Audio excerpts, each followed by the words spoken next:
Hola amigos, bienvenidos una vez más al canal donde hablamos de los UPS. En esta ocasión vamos a hacer pruebas de laboratorio a un UPS de la marca Triblight, que es un UPS standby. Vamos a hacer algunas mediciones con un multímetro convencional y vamos a hacer unas mediciones también con un multímetro TrueRMS. Vamos a ver por qué son diferentes, por qué debemos de escoger este tipo de medidores, y también vamos a hacer pruebas con osciloscopio a la entrada y a la salida del equipo. Bien, la primera prueba que vamos a hacer al equipo es que vamos a ver voltajes de salida con un multímetro convencional y con un multímetro TrueRMS. Actualmente, si ustedes lo ven, este multímetro me está dando 122.8 volts y este otro multímetro me está dando 123.9, 124. Hay un poquito de descalibración de este. Como verán, pues más o menos están correctos los voltajes. Pero ahora vamos a provocar que el UPS se vaya a baterías. Y recordemos que el UPS va a entrar a operar con el inversor. Y el inversor no nos da una forma de onda senoidal, nos da una forma de onda cuasi senoidal. Vamos a ver aquí cuál es la diferencia. Cortamos la corriente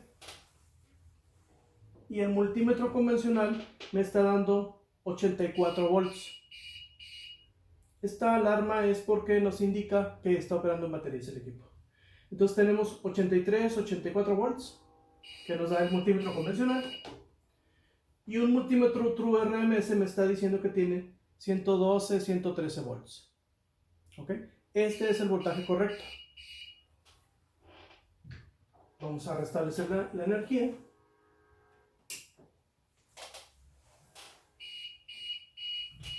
Ahí va a cambiar. Ya cambió, ahora está en 122 volts nuevamente. Y este está en 123, 124 volts.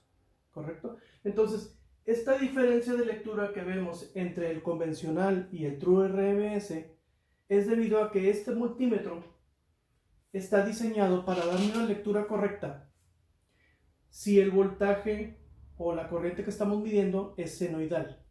Si la forma de onda de las señales que estamos midiendo no es senoidal, hablando de corriente alterna, nos va a dar una lectura incorrecta. Cuando tenemos formas de onda que no son senoidales, ahí es un poquito diferente la manera de hacer la lectura y por eso necesitamos un multímetro TrueRMS. Con el TrueRMS vamos a obtener siempre las lecturas correctas de voltaje. Entonces, si ustedes van a trabajar reparando equipos UPS, lo más conveniente es que utilicen un multímetro TrueRMS. Vamos a continuar con la siguiente prueba.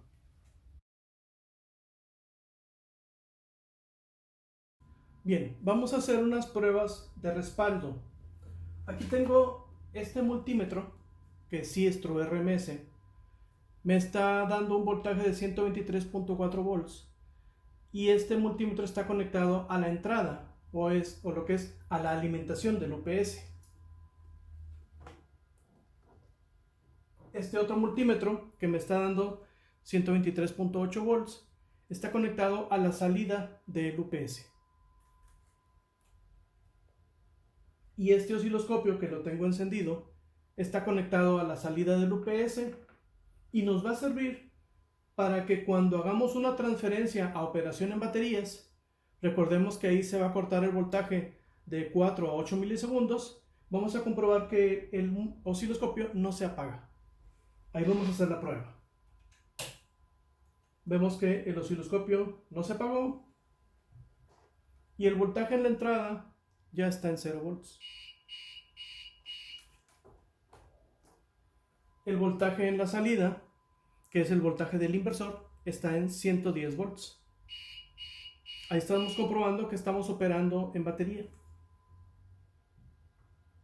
Y la carga, que es el osciloscopio, se mantuvo encendida. Ahora vamos a regresar a operación normal. Observen el cambio en el voltaje. Ahí regreso ya en operación normal y no es el cambio inmediato. Ahí ya cambió. Ahí ya cambió a operación normal. Ese cambio no es inmediato, porque si estuviera la energía variando mucho, estaría encendiendo y apagando el inversor, y eso estresa a los componentes del mismo inversor. Entonces, aparte que estaríamos dando cambios de voltaje a la carga muy seguido. Entonces, cuando regresa la energía, se tarda algunos segundos en regresar a normal. Eso es normal con cualquier UPS. Pero cuando nos vamos a batería es inmediato. Vamos a cortar 1, 2, 3. Inmediatamente se va a inversor. Ahí tiene que ser inmediato porque ya el voltaje en la entrada no es el adecuado para alimentar la carga e inmediatamente se tiene que ir a inversor. Aquí es diferente el caso. Bien, entonces con esta prueba estamos confirmando que la carga no se apaga, ni cuando nos vamos a batería, ni cuando regresamos a operación normal. Ahí vamos a regresar a operación normal.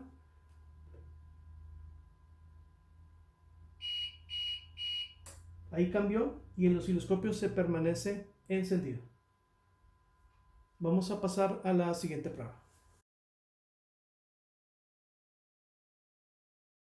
Vamos a hacer una serie de mediciones del voltaje de salida del UPS. Aquí en este caso estamos viendo la senoidal. Esto nos indica que el UPS está en normal. En la parte de abajo nos está indicando el voltaje de pico positivo, que es de 170 volts. Sería este.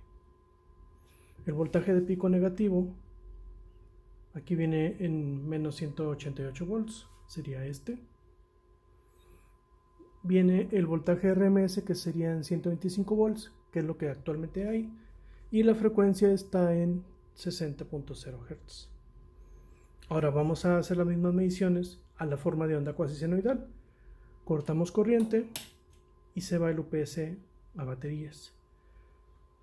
Aquí el voltaje de pico máximo es de 188 volts, que sería este, y el voltaje de pico mínimo es de menos 196 volts, es este. El voltaje RMS es de 114, la frecuencia aquí viene arriba, 60.15 Hz. Habíamos dicho que si el voltaje de pico era de más menos 170, el voltaje RMS sería 120 volts.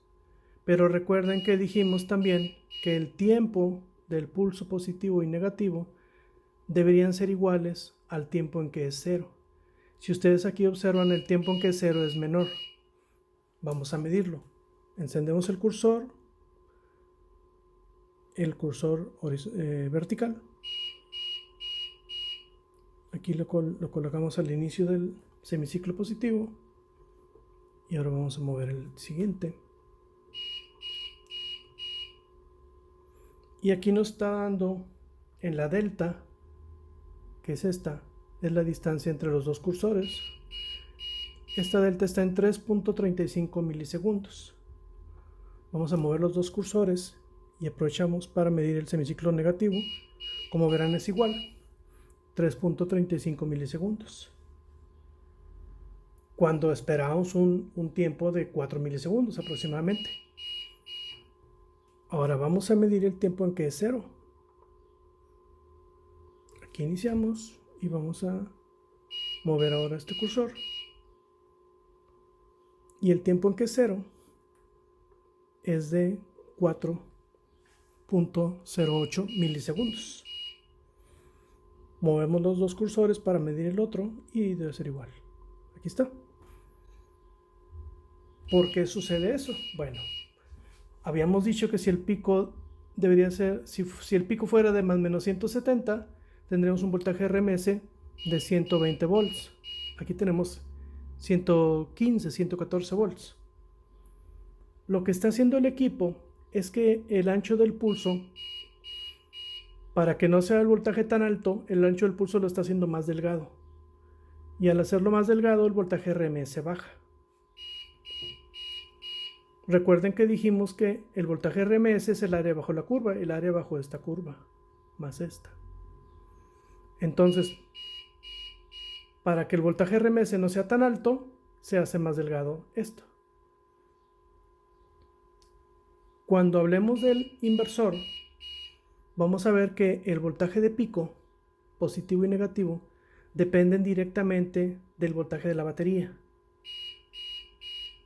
Por lo tanto, cuando la batería esté completamente cargada, el voltaje de pico máximo y mínimo van a ser mayores. Una batería cuando está completamente cargada tiene 13.5 volts. Y cuando ya se está descargando casi completamente llega a 11 o 10.5 volts. Entonces eso haría que el voltaje de pico esté bajando. Entonces el equipo lo que hace para poder compensar y mantener regulado el voltaje del inversor, varía el ancho de los pulsos positivo y negativo. De esa manera logra hacer la regulación y hace que el voltaje sea continuo, no importando qué tan cargada esté la batería.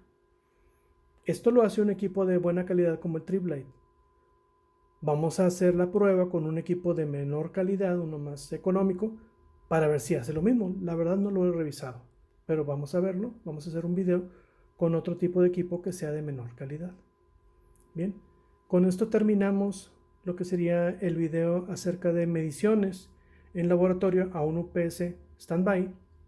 Cualquier duda que hayan tenido, por favor pónganme su comentario ahí en el video y se las buscaré responder.